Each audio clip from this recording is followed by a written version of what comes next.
오늘 우리가 읽었던 레위기 13절, 14절은 바로 이 약자에 대한 사회적 약자에 대한 배려에 대해서 우리에게 교훈을 주고 있습니다.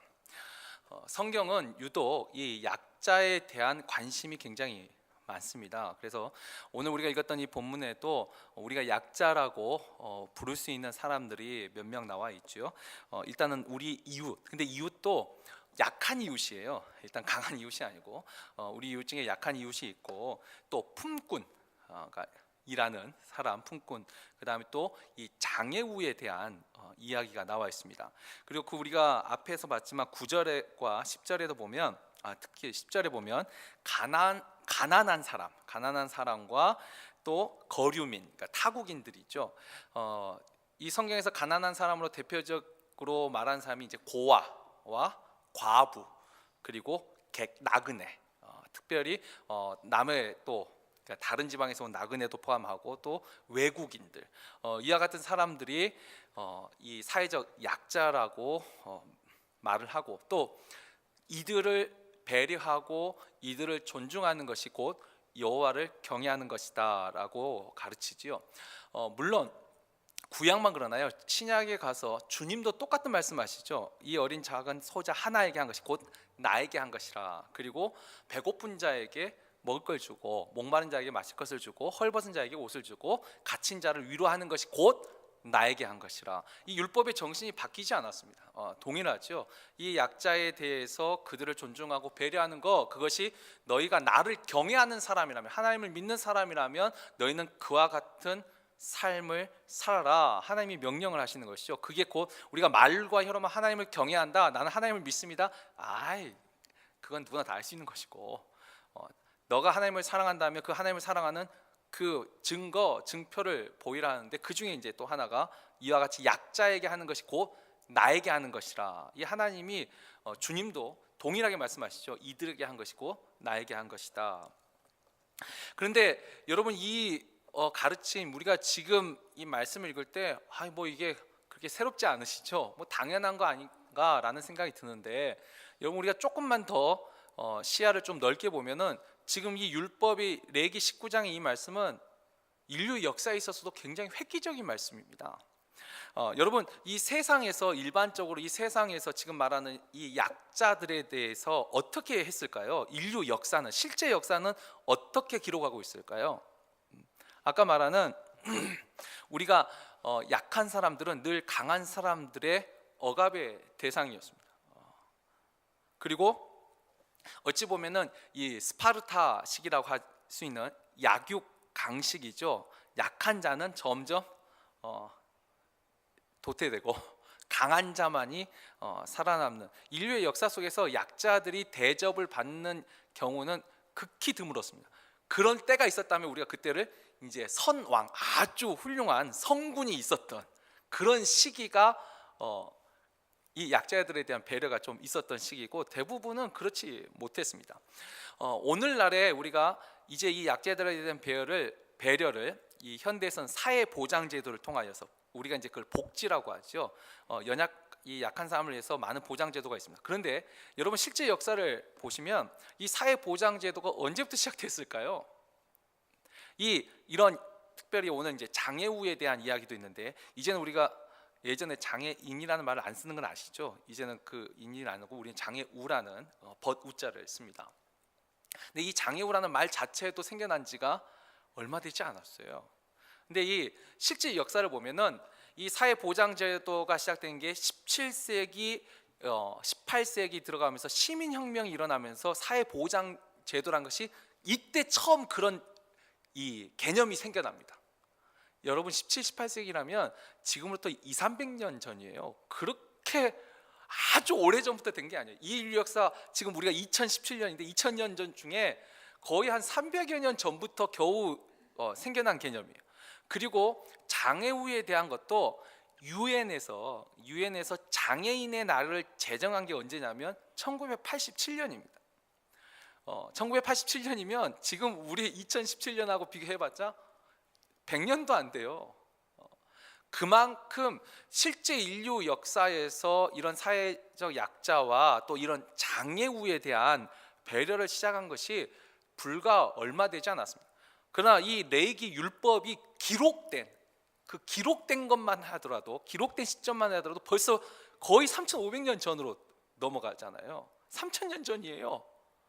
이미 이때부터 하나님은 율법을 통하여서 너희 이웃의 약자들을 괴롭히지 말고 억압하지 말고 그들을 배려하라, 그들을 존중하라고 율법을 통해 가르쳤습니다. 이것이 세상과 다른 하나님의 백성들의 어떻게 보면 자질이고 그것이 그 하나님의 자녀라는 증거가 되었습니다.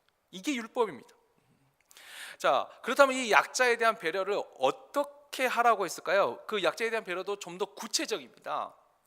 그냥 잘 돌봐줘라 이게 아니죠. 제일 먼저 이 오늘 우리가 읽었던 본문 13절, 14절만 하더라도 네 가지가 들어 있습니다. 첫 번째는 소유권을 존중해 주라는 것이죠. 1절에 보면 13절에 보면 너는 내 이웃을 억압하지 말며 착취하지 말며, 품꾼의 삭슬 아침까지 밤새도록 내게 두지 말며. 자, 억압하고 착취하다라는 단어가 나오죠. 옛날에는 약한 사람의 것은 늘 뺏어갔었습니다.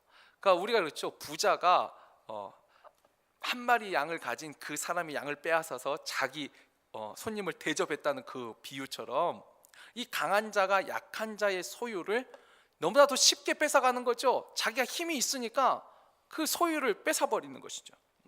자, 이와 같은 일 현대에서도 아직도 일어나죠. 우리가 쉽게 생각하면 뭐 어떤 폭력, 어떤 갱단 또 그럴 수 있고, 또 이렇게 이제 어떤 폭력을 쓰는 갱단뿐만 아니라 아주 점잖지만 자신이 가지고 있는 권력과 힘을 가지고 약한 자들의 것을 또 아주 세상적으로 지혜롭게 교묘하게 가져가는 사람들이 분명히 이 시대에도 존재하지요. 이 압제와 특별히 그 억압과 착취라는 단어, 이제 개역 한글에 보면 압제와 늑탈이라는 단어를 썼는데, 이 늑탈이라는 의미 속에도 그러니까 폭력이나 아까 이제 힘이나 속임수, 그러니까 아주 교묘하게 해서 속임수를 통해서 타인의 재산을 약탈하는 행위를 우리가 늑탈이라고 합니다. 그러니까 옳지 못한 방법으로 나보다 약한 사람, 힘이 약하든 지식이 약하든 그 사람을 이용하는 거, 이것을 하나님이 죄라고 말씀하시죠. 그리고 하나님을 믿는 사람이라면 결코 이렇게 하지 말라라고 우리에게 말씀을 하십니다. 또 두 번째로, 그러니까 이들의 이제 소유를 그렇게 존중해 주라라는 거 하고, 이제 두 번째는 이 마음을 존중하라라는 거죠. 약자에 대한 배려할 때 그들의 마음을 존중하는 것이죠. 특별히 이 레위기 19장 말에서는 일꾼의 마음을 존중하라라고 했습니다.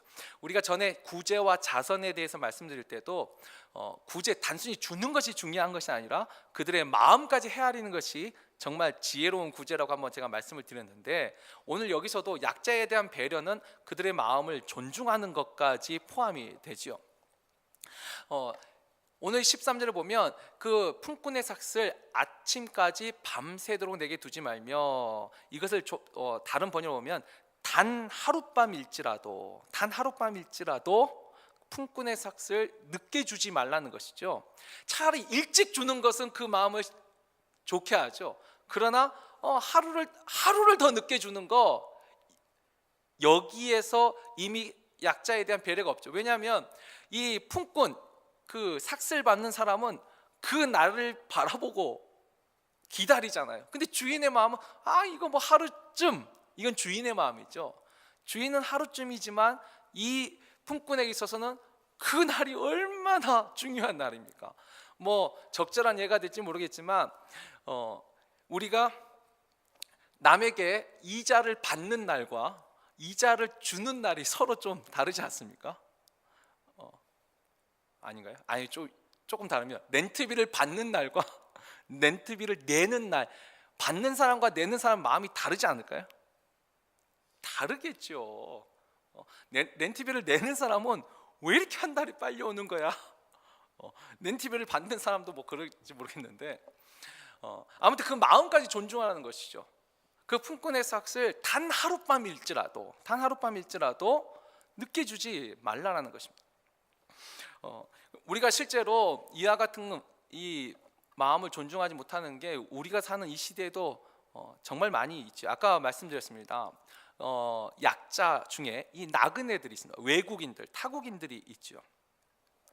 실제로 뭐 미국도 그렇지만 한국도 요즘은 그 외국인들이 굉장히 많이 들어왔습니다. 근데 제가 있을 때도 제가 전에 있던 교회는 이제 좀 큰 교회였어요. 그래서 그 안에 외국인 교회라고 따로, 그러니까 교회 속의 교회로 외국인 부서가 따로 있었습니다. 근데 거기 섬기는 목사님이 제일 많이 하신 사역이 뭐냐면 이 임금, 못 받은 임금 받아주는데 제일 많이, 그게 사역이에요. 왜냐하면 한국에 와서 일하는 이 사람들의 가장 큰 고민 중에 첫 번째가 임금이에요. 두 번째가 이제 질병입니다. 병. 이게 이제 정상적인 신분이 되지 않으니까, 저도 이제 미국에 와서 그 고통과 그 괴로움에 대해서 이제 듣던 것에서 이제 피부로 와닿게 되던데, 정말 많은 사건들이 있죠. 그러니까 그 신분의 연약함을 이용하는 사람도 있습니다. 그러니까 뭐 불법 체류라든지 뭐 이런 약점을 가지고 정상적으로 지불해야 될 임금 주지 않고 또 늦게 주고 또 그 약점을 이용하는 사람들이 한국에도 생각보다 꽤 되더라고요. 생각보다. 근데 이곳에 와서 미국에서 보니까 미국 사회 자체도 또 이민 사회이다 보니까 여기서도 우리보다 더 앞서 그런 문제들을 많이 경험을 한 것 같습니다. 실제로 그러니까 아직도 현대 사회에 이와 같이 그 일꾼들의 그 마음, 그 임금을 바라고 오는 그 사람들의 마음을 헤아리지 못한 사람들이 세상에 아직도 많이 있지요. 근데 하나님은 너희가 하나님을 믿는 사람이라면 너희는 그렇게 하지 말라라는 것입니다. 근데 제가 한국에 있을 때도 참 마음이 아팠던 게 뭐냐면 그 이제 그 목사님을 통해서 들은 거죠. 저는 제가 한 건 아니고 그 목사님이 가서 그렇게 이제 그 임금을 받기 위해서 도와주게 가는데 교회 다니시는 분들이 계시더라는 거예요. 그 사장들 중에 이러면 안 되죠. 정말 세상에서는 그렇게 할지라도 하나님을 믿는 사람이라면 하나님이 율법으로도 그렇게 하지 말라라고 했습니다. 아마 이제 대부분의 노사분규도 이렇게 그 주인의 마음과 일하는 사람의 마음이 서로 다르기 때문에 일어나는 것이 아닐까라는 생각을 합니다. 세 번째로 이 레위기 말씀에서 약자에 대한 배려는 이 명예를 존중하라라고 말합니다. 우리가 이제 14절을 보면 너는 귀먹은 자를 저주하지 말며 맹인 앞에 장애물을 놓지 말라. 어찌 보면 정말 당연한 말 같은데 이제 이 말의 의미가 있죠. 귀먹은 자를 저주한다는 말 뭐죠? 너 듣지 모르니까, 너는 못 알아들으니까 저주한 거. 이게 이제 사실은 유대인들은 이 구절을 이렇게 해석을 합니다. 실제 기먹은 사람한테 못 들으니까 저주하는 거 이것만을 말한 게 아니고 유대인들은 이걸 해석할 때 그 자리에 없어서 들을 수 없는 자의 명예도 존중하라라고 이 율법을 해석했습니다. 저는 이 유대인의 해석에는 참 동의를 합니다. 이건 좀 깊이 있는 해석이죠. 그러니까 그 자리에 없어서 들을 수 없는 사람의 명예도 존중하라. 그러니까 귀먹은 자를 저주하지 말라. 이제 장애우의 직접적인 장애우, 청각 장애우에 대한 이런 모독, 이것도 분명히 포함되어 있지만 조금 더 넓게 확장해서 그 자리에 없어서 들을 수 없는 자라 할지라도 그들의 명예를 존중해 주라는 것이죠. 참 이 해석대로 하면 우리가 참 얼마나 많은 그러니까 잘못을 저지르는지 모르죠. 우리는 참 쉽게 험담하지 않습니까? 뭐 제 자신도 거기서 아주 자유롭지는 않고 이 사람이 참 그 사람이 없는 데서 그 사람의 말을 한다는 거 아주 그죠? 세상에 재미난 구경이 몇 가지가 있는데 쌈 구경, 불 구경, 그 다음에 이 험담하는 거. 인간의 우리의 죄된 본성에 분명히 이런 것들이 있지요. 근데 하나님을 믿는 자녀라면 그렇게 하지 말라라는 것입니다. 그들의 명예를 존중하라는 것이죠. 뭐 간혹 가다가 뭐 미국 사회에서도 그럴 수 있죠. 서로 언어가 다를 때 저 사람 못 알아듣는다 하고 우리가 그렇죠. 영어 잘 못 알아들어도 욕하는 것은 그래도 알아듣지 않나요? 그런 경험 없으세요? 우리가 뭐 한국말하고 영어 잘 못한다고 하는데 막 영어로 이렇게 말할 때도 느낌이 있잖아요. 그 명예를 존중해 주라는 거죠. 굳이 꼭 청각 장애우에 대한 이야기뿐만 아니라 이와 같이 약자에 대한 그 배려를 하라는 것이죠. 그리고 마지막 네 번째는 이 안전을 존중해 주라는 것이죠. 이 맹인 앞에 장애물을 놓지 말라. 이 장애물을 놓는다는 것은 아까 그 귀먹은 자를 저주하지 말라, 이것은 이제 명예에 대한 것이지만, 이 맹인 앞에 장애물을 놓는다는 것은 진짜로 위험한 상황에 들어갈 수 있는 것이죠. 그러니까 이 사람들의 안전을 존중해 달라는 것이죠. 사실 오늘날 지금 우리 한국도 마찬가지죠. 미국은 조금 더 일찍 왔는데 모든 건축물을 신축하거나 새로 지을 때, 리모델링 할 때 이 공공 장소는 장애우에 대한 편의 시설이 의무적으로 되어 있지 않습니까? 그러니까 턱을 없애고, 이게 어떤 휠체어나 할 때 턱을 없애고, 그 다음에 이제 리프트, 뭐 엘리베이터가 없다고 리프트를 설치한다든지, 이게 이제 의무화되어 있잖아요, 공공 장소에서는. 근데 이것 자체도 얼마 되지 않았습니다, 실제로. 근데 성경은 이미 장애우들 앞에, 그 맹인 앞에 장애물을 놓지 말라, 그들의 안전을 존중해 달라는 말을 이미 이 3000년 전부터 율법을 통해서 우리에게 가르쳐 주고 있죠. 얼마나 하나님의 말씀이 우리 인류의 역사보다 앞서 있는가를 우리가 살펴보면 진짜 놀라운 거예요. 지금 우리가 이 시대의 성경을 보니까 뭐 이거 당연한 말 같죠. 당연한 말이 당연해지는데 수천 년의 세월이 걸렸습니다. 그리고 이 유대인들은 또 이 구절에 대해서도 단순히 이 장애우들 앞에 안전을 해할 수 있는 것을 놓지 말라, 이렇게만 해석한 것이 아니라, 유대인들은 또 이 구절을 어떻게 해석을 했냐면, 쉽게 속는 사람을 속이지 말라라고 해석을 했습니다. 그러니까 우리가 이런 거 있죠. 사람들 중에 보면 쉽게 이용할 수 있는 사람들이 있습니다. 그러니까 나의, 우리가 이제 그걸 아바타라고 할 수 있죠. 나의 아바타로 만들어서 그 사람을 이용하는 것이죠. 유대인들은 그것을 하지 말라는 거예요. 이 사람이 약자인데 그를 이용해서 나의 아바타는 아시죠? 나의 아바타로 그 사람을 이용하지 말라라고 이것을 해석을 했습니다. 그러니까 우리가 이 약자에 대한 배려를 성경은 굉장히 구체적으로 우리에게 말을 합니다. 그들이 가지고 있는 그 소유권을 존중해주고, 약하다고 해서 빼앗거나 착취하지 말고, 또 그들의 마음을 존중하고, 당연히 이 약자에게 있어서 자신에게 없는 것에 대한 그 간절함이 있잖아요. 그것을 함부로 함부로 대하지 말고, 또 그들의 명예를 존중해주고 그들의 안전을 존중해주라. 이게 이제 레위기 지금 19장 13절에서 14절 단 두 구절이지만 이 속에 담겨 있는 의미들이 참 많습니다.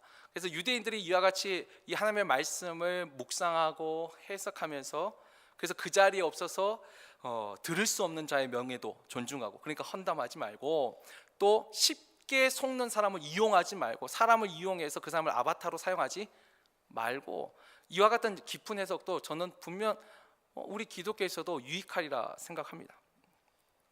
자, 이와 같은 이 약자에 대한 배려가 있는데, 여기에 이제 제가 하나만 더 덧붙여서 말씀을 드리고 오늘 말씀을 정리하고자 합니다. 자, 율법에 이와 같이 말씀을 하셨는데, 주님이 이제 신약에 와서 산상수훈에서 이것을 다 통합하는 한 가지 말씀을 하시죠. 그러니까 모든 율법, 십계명도 주님께서 딱 두 가지로 요약해 주셨잖아요. 전반부 1, 2, 3, 4계명을 하나님을 사랑하라는 말씀이고, 그 다음에 5부터 10계명까지를 내 이웃을 내 몸같이 사랑하라는, 이렇게 요약을 해 주시듯이 특별히 이 이웃사랑, 또 약자에 대한 배려에 대해서 주님이 하신 말씀이 마태복음 이제 7장 12절을 보면 우리가 이것을 골든 룰이라고 합니다. 황금률이라고 하죠. 많이 다 알고 계시는 말씀이죠. 무엇이든지 너가 대접받고자 하는 대로 남을 대접하라. 이게 골든룰입니다. 사실 실버룰이 또 있어요. 골든룰과 실버룰인데, 실버룰 우리가 이제 은율이라고도 하고 하는데, 이 은율은 유교에서 나온 말입니다. 유교에서는 기소불욕이면 물시여인하라라는 말이 있는데, 기소불욕, 너가 하기 싫은 것이라면 물시여인, 남도 시키지 마라. 왜 이것을 이제 실버 룰이라고 하냐면, 너가 하기 싫으면 남도 시키지 마라. 이건 이제 하기 싫은 것에 집중을 했고, 골든 룰은 이거보다 한 단계 높은 거예요. 좀 더 적극적이죠. 너가 받고자 하는 대로 남을 대접하라. 이건 좀 더 적극적인 명령이죠. 그러니까 주님의 명령이 훨씬 더 적극적입니다. 근데 뭐 이 실버 룰도 안 되는 사람도 많죠.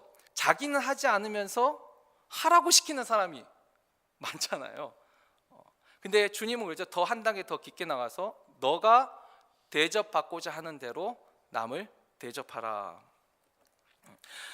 그리고 이 골든 룰에 의하면 이 약자에 대한 것도 그렇죠.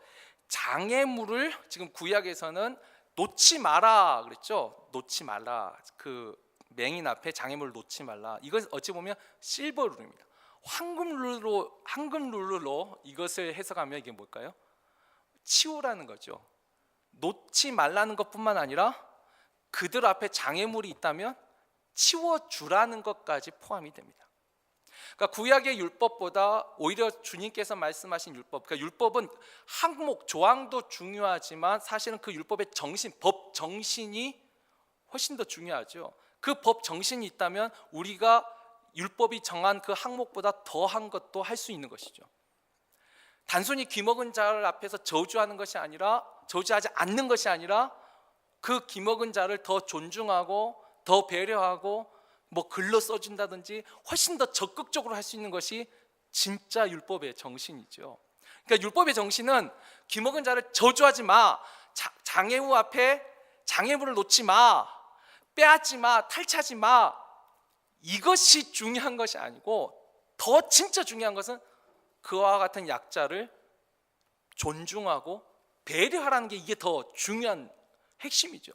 그러니까 이 나보다 약한 자를 배려하고 존중할 수 있는 좀 더 적극적인 것을 할 수 있는 것이 진짜 율법을 아는 사람, 진짜 하나님을 경외하는 사람인 것이죠.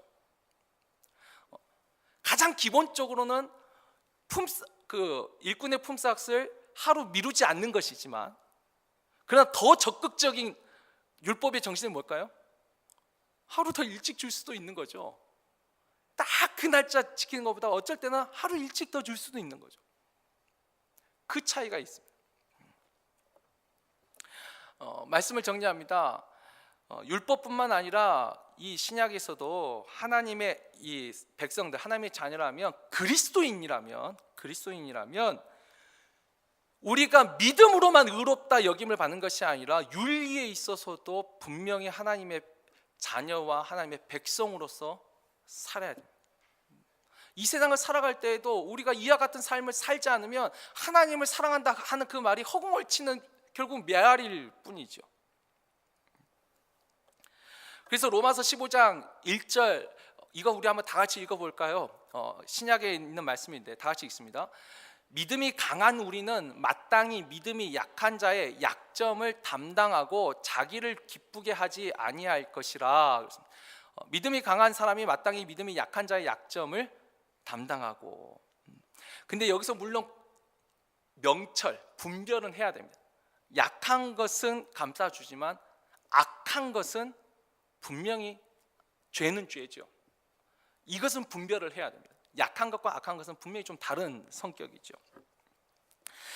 오늘 이 율법이 말하고 있는 것은 바로 약한 것입니다. 이 약한 자에 대해서 오늘 우리가 레위기를 통해서 본 말씀처럼 그들의 소유와 그들의 마음과 그들의 명예와 그들의 안전을 우리가 존중하고, 또 그리스도인이라면 이것들을 위하여서 이 사회에서도 영향력을 저는 미쳐야 된다고 믿습니다.